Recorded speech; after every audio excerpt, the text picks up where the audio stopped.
7 మాటలు, సంఘ పెద్దలు ఒక 6 మాటలు, పాస్టర్ గారు ఒక మాట, 7 మాటలు సంపూర్ణం. ఇక దాంతో హల్లెలూయా అంటాం, అన్నం తినరాటం. స్తోత్రం. హల్లెలూయా చెప్పండి. హల్లెలూయా.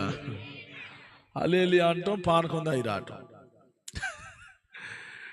అమ్మా హల్లెలూయా అంటాం, పాయాసాన్ని ఆయాసం వచ్చేదాకా. హల్లెలూయా. అమ్మా చాలా మంది వారి జీవితాలలో దేవుని ప్రేమ ఏంటో తెలియదు.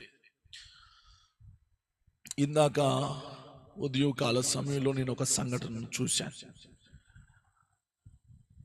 మాల తీయటానికి వెళ్తున్నాడు యేసు ప్రభు. మాలే, బైబిల్లో లేని మాల. మరి ఏం చేయమంటారు? బైబిల్లో మాలేమని ఎక్కడా లేదు. మన జీవితం